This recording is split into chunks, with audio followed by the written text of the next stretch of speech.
This family had finally found the place they'd always dreamed of. After years of saving, after countless nights wondering if they'd ever have a home of their own, they had arrived. Moving day was filled with excitement. Laughter spilling down the hallway, the warm hum of voices echoing through the empty rooms, the thrill of seeing their name on the door for the first time. Boxes and belongings were scattered around, each item a piece of the life they had built.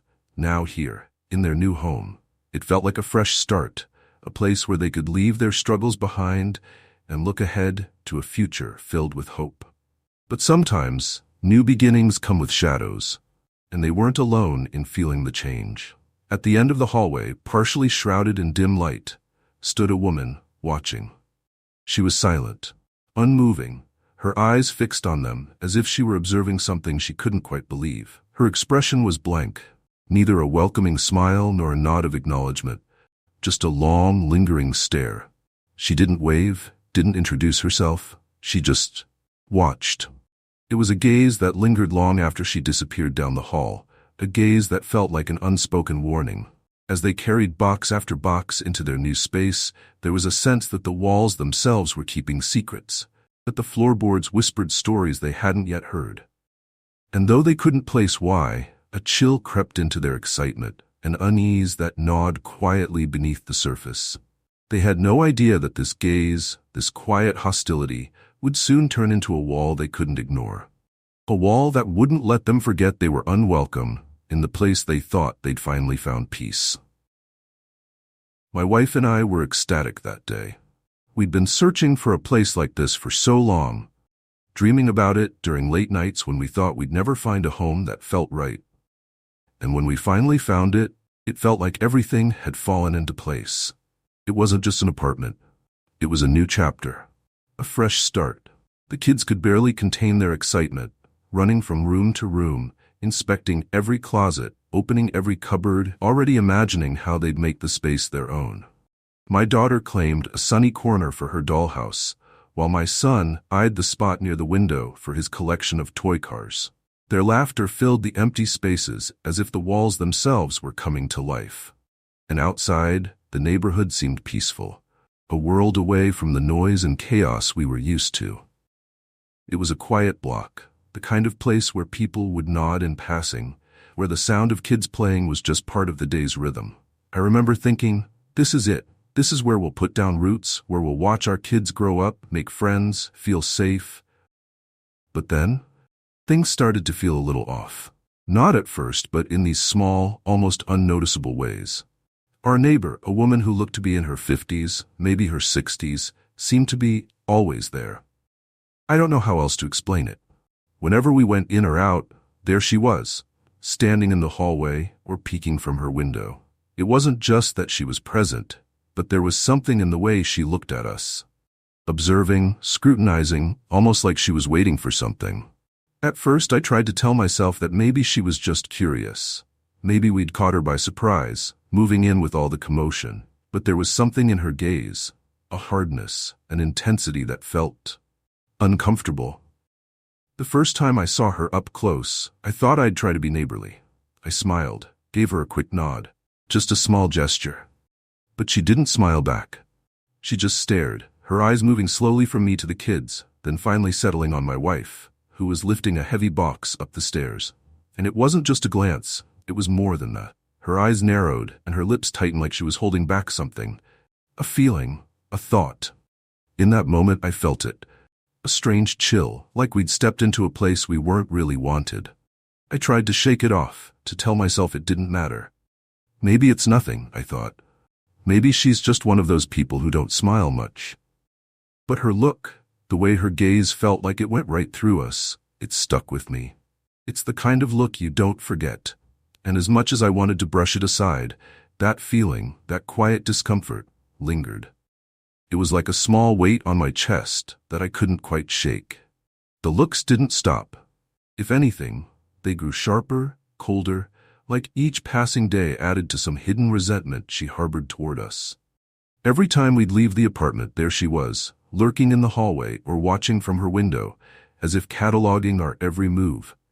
It felt suffocating, We couldn't even make a grocery run or take the kids to the park without feeling those eyes on us, following us until we were out of sight. One morning, as we were heading out, I found a note pinned to our door. "Be mindful of noise," it read, though we hadn't even finished unpacking, let alone made enough noise to disturb anyone. I wanted to shrug it off, tell myself it was just a misunderstanding, but deep down, I couldn't shake the feeling that we were intruding on some invisible boundary she'd drawn around us. It was as if she saw the whole building as hers, and our presence was an unwelcome disturbance to her carefully controlled world. A few days later, I crossed paths with her in the hallway. She was standing dead center, blocking my way.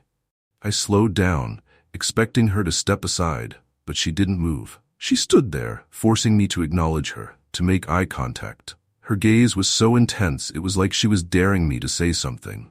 I mustered a polite nod, hoping to dissolve the tension, but then, in a barely audible murmur, she muttered something under her breath. It was too low to fully make out, but there was a bite to her tone, a quiet disdain that made my skin crawl. I asked, "Excuse me, did you say something?" hoping for even a shred of civility. But she just looked at me with that same silent hostility, as if she'd already decided who we were, and we didn't deserve her words. Only her judgment. It wasn't just me who noticed. My wife started feeling it too, growing more anxious every time she had to step into the hallway. And soon enough, the kids began to pick up on it. One evening, after dinner, my son tugged on my sleeve, his wide eyes full of confusion. "Dad," he whispered, "why does the lady look at us like that?" I could see the worry in his little face, a worry no child should have to feel. How could I explain something I barely understood myself? How could I tell him that sometimes people judge you without knowing you, that sometimes they'll see you as a stranger, an outsider, no matter what you do? So we tried to avoid her, tried to give her space, hoping the tension would ease. But it didn't. It only got worse.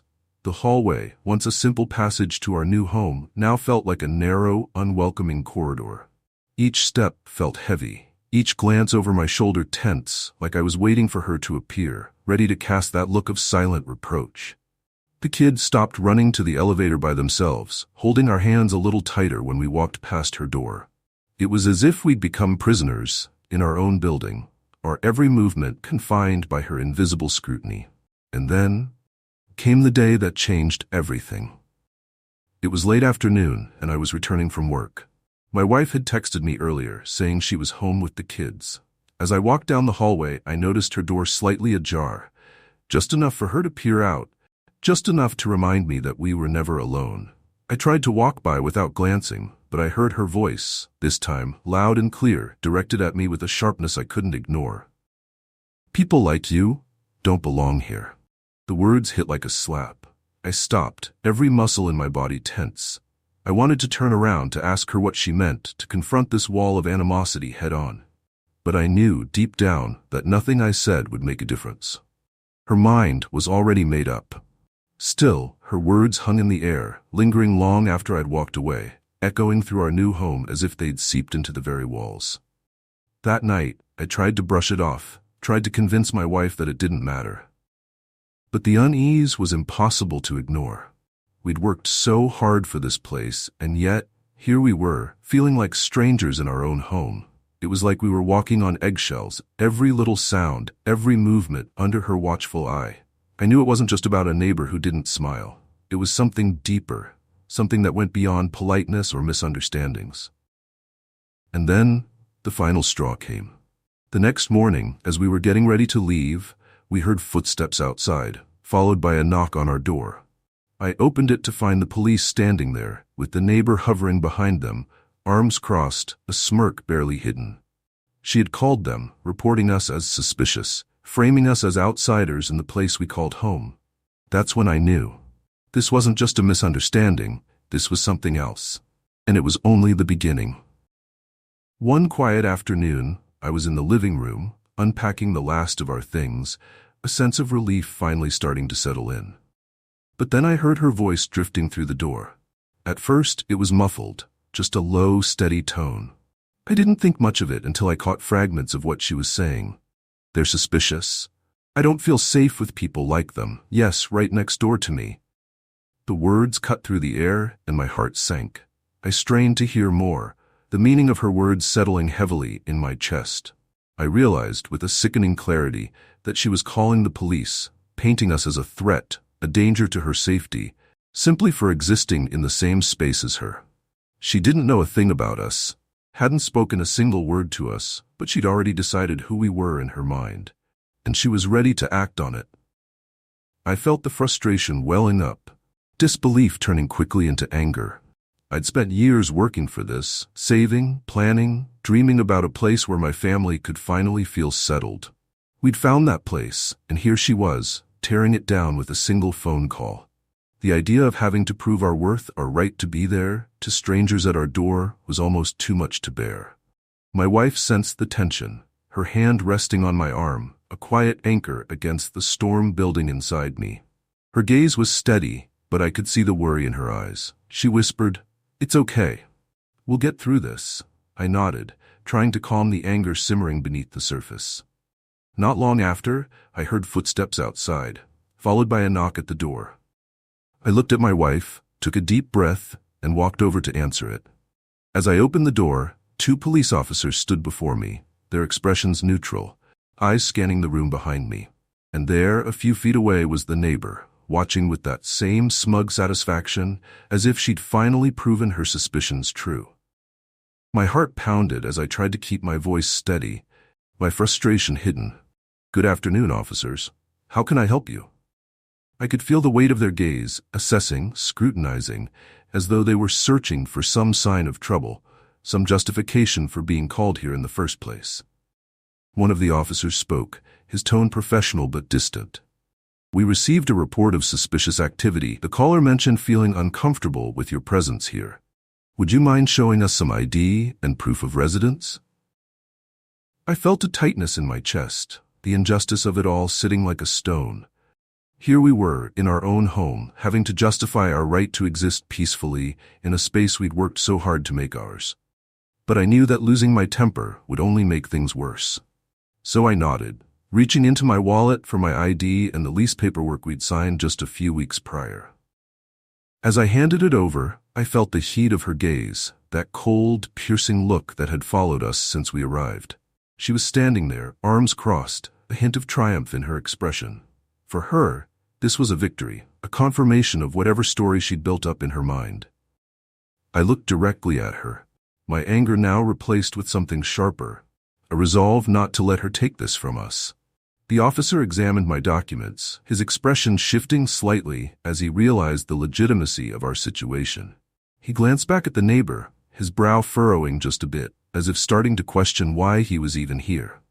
The second officer handed me back my ID, nodding politely. "Thank you for your cooperation. Sorry for the inconvenience." I could see the neighbor's smugness fading, her expression slipping into something that looked almost like confusion. She tried to interject, stammering, "Well?" I thought they looked, but her words fell flat, the authority of her accusations dissolving in the face of the truth. With a steady gaze, I turned to her, my voice calm but firm. "We're your neighbors. My family and I have every right to be here." The officers looked between us, an awkward silence settling. For a moment, she was left standing there, her words hanging in the air, unable to justify her hostility. Finally, they turned to leave, and I felt a sense of relief wash over me, mingled with exhaustion. The officers walked away, and she disappeared back into her apartment, her door closing with a sharp click. As I shut our own door, I took a deep breath, feeling the weight of the confrontation settle in. This place, this home, was ours.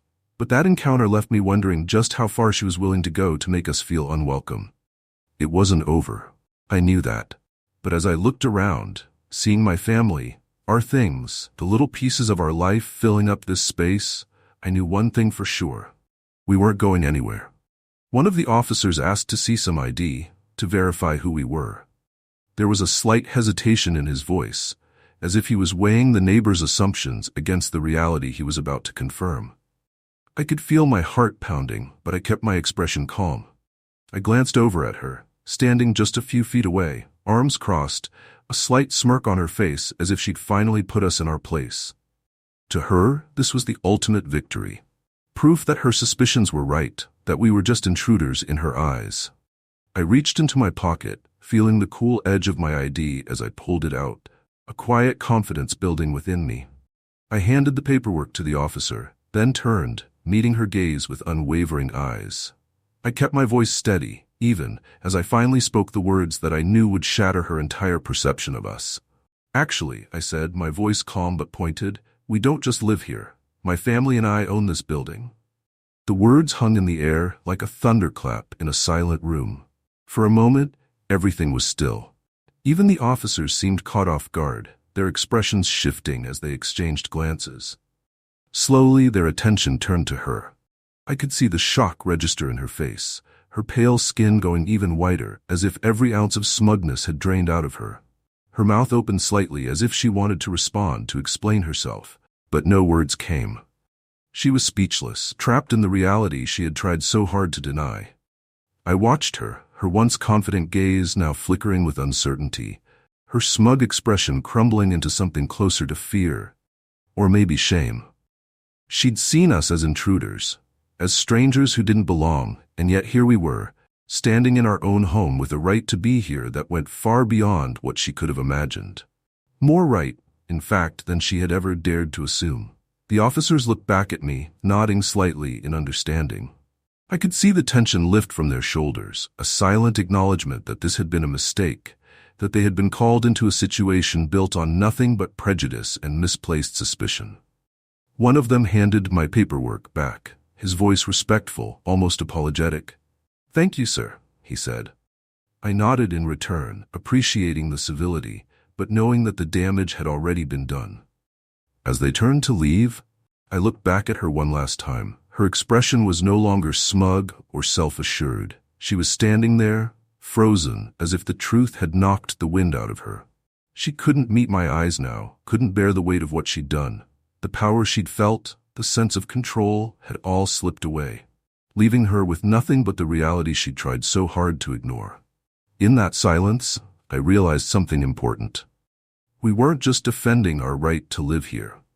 We were defending our right to exist peacefully, to belong in a place we'd worked so hard to make our own. And no amount of silence. After that day, the police left, and with them, a heavy silence settled over the building. A silence thick with words unspoken and realizations that couldn't be ignored. For the first time since we'd moved in, there was no feeling of watchful eyes, no sense of looming judgment waiting outside our door. But there was no joy in that silence, only a kind of hollow stillness that lingered between us and her. I wish I could say that things changed, that she saw the error in her actions and made an effort to bridge the gap she'd created. But she didn't. If anything, she distanced herself even more, her once sneering glances now replaced by brief, awkward looks before she quickly turned away. Her gaze, when it did land on us, was complicated, tinged with embarrassment, maybe even regret, but also that same unyielding resentment that had started it all. She may have realized her mistake, but she couldn't let go of whatever stories she'd told herself about us. It was a wall she'd built long before we arrived, a wall that one revelation couldn't tear down. But none of that mattered. My wife and I looked at each other and knew in that shared silent moment that we were done letting her dictate our lives. This was our home, a home we had dreamed of, saved for, and worked toward. We weren't about to let someone else's prejudice or assumptions make us feel like strangers in it. We'd earned this space, and no one could take that from us. So we turned our focus inward. Instead of worrying about how we'd be perceived or what shadows might linger in the hallway, we filled our home with the things that mattered. Our family, our laughter, the small moments that make a place truly feel like yours. We hung pictures on the walls, frames filled with memories we'd created together. The kids began to settle, finding their rhythm, playing freely again, as if they could feel the tension lifting too. Our lives, in this small space we'd fought to protect, started to take root in a way that was undeniable. In the days that followed, my wife and I took a walk around the neighborhood, exploring streets we hadn't ventured down before, meeting neighbors who welcomed us with warmth and curiosity. Slowly, we began to feel like part of this community. Every small interaction, every friendly nod or casual hello became a reminder of why we'd chosen this place, why we'd believed it could be a home for our family. It wasn't perfect, few places are, but it was ours. And as I looked around, a quiet sense of peace settled within me. I realized that her judgments, her hostility, could never define us. They were her limitations, not ours. She'd drawn a line in her mind, a boundary she couldn't see past, but it didn't mean we had to live within it. Sometimes life places people in your path who challenge your sense of belonging, who try to shrink you down to fit their narrow expectations. But that's when you hold your ground, when you stand tall in who you are, knowing that you belong by. After that day, the police left, and with them, a heavy silence settled over the building, a silence thick with words unspoken and realizations that couldn't be ignored. For the first time since we'd moved in, there was no feeling of watchful eyes, no sense of looming judgment waiting outside our door. But there was no joy in that silence, only a kind of hollow stillness that lingered between us and her. I wish I could say that things changed, that she saw the error in her actions and made an effort to bridge the gap she'd created. But she didn't. If anything, she distanced herself even more, her once sneering glances now replaced by brief awkward looks before she quickly turned away. Her gaze, when it did land on us, was complicated, tinged with embarrassment, maybe even regret, but also that same unyielding resentment that had started it all. She may have realized her mistake, but she couldn't let go of whatever stories she'd told herself about us. It was a wall she'd built long before we arrived, a wall that one revelation couldn't tear down. But none of that mattered. My wife and I looked at each other and knew, in that shared, silent moment, that we were done letting her dictate our lives. This was our home, a home we had dreamed of, saved for, and worked toward. We weren't about to let someone else's prejudice or assumptions make us feel like strangers in it. We'd earned this space, and no one could take that from us. So we turned our focus inward. Instead of worrying about how we'd be perceived or what shadows might linger in the hallway, we filled our home with the things that mattered. Our family, our laughter, the small moments that make a place truly feel like yours. We hung pictures on the walls, frames filled with memories we'd created together. The kids began to settle, finding their rhythm, playing freely again, as if they could feel the tension lifting too. Our lives, in this small space we'd fought to protect, started to take root in a way that was undeniable. In the days that followed, my wife and I took a walk around the neighborhood, exploring streets we hadn't ventured down before, meeting neighbors who welcomed us with warmth and curiosity. Slowly, we began to feel like part of this community. Every small interaction, every friendly nod or casual hello became a reminder of why we'd chosen this place, why we'd believed it could be a home for our family. It wasn't perfect, few places are, but it was ours. And as I looked around, a quiet sense of peace settled within me. I realized that her judgments, her hostility, could never define us. They were her limitations, not ours. She'd drawn a line in her mind, a boundary she couldn't see past, but it didn't mean we had to live within it. Sometimes, life places people in your path who challenge your sense of belonging, who try to shrink you down to fit their narrow expectations. But that's when you hold your ground, when you stand tall in who you are, knowing that you belong by.